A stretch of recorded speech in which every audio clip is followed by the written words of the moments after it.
Fear of missing out, FOMO அப்படின்னு ஒன்று இருக்குது. நான் நிறைய இடத்துல இதை பற்றி பேசியிருக்கேன்.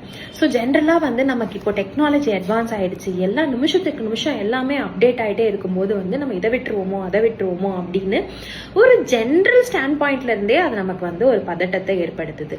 இதுவே ஒரு எக்ஸாம் ப்ரிப்பேர் பண்ணுறாங்க, ஒரு ஐஏஎஸ்க்கு ப்ரிப்பேர் பண்ணுறாங்க, இல்லை NEET UG, NEET PG, IIT இது மாதிரி எக்ஸாமுக்கு ப்ரிப்பேர் பண்ணுறவங்க வந்து நம்ம இந்த நோட்ஸை படிச்சிட்டோமா, இந்த டெக்ஸ்ட் புக்கை படிச்சிட்டோமா, இந்த புது இம்பார்ட்டன்ட் கொஸ்டின் போட்டிருக்காங்க இதை படிச்சிட்டோமா, இதை விட்டுருவோமோ அதை விட்டுருவோமோன்னு அதுலேயும் ஃபியர் ஆஃப் மிஸ்ஸிங் அவுட்ன்றது வந்துட்டே இருக்கு.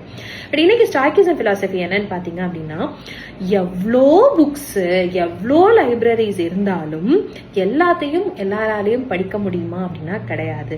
ஸோ புக்ஸ், லேர்னிங், நாலேஜ் அப்படின்னு வரும்போது நம்ம ப்ரையாரிட்டைஸ் பண்ண வேண்டியது குவாலிட்டி ஓவர் குவான்டிட்டி. நல்ல விஷயங்களை படிக்கணும், ஆழமா படிக்கணும், நல்லா தெரிஞ்சுக்கணும், நிறைய படிக்கணும்னு ஆசைப்பட வேண்டாம். கொஞ்சம் படிச்சாலும் நல்லா படிக்கணும், அதை அப்ளை பண்ணக்கூடிய விதத்துல நம்ம படிக்கணும் அப்படின்னு ஆசைப்படுங்கன்னு சொல்றாங்க. இதை பத்தி யோசிச்சு பாருங்க. Thank you. This is doctor Usha Nandini, psychiatrist from Thanjavur.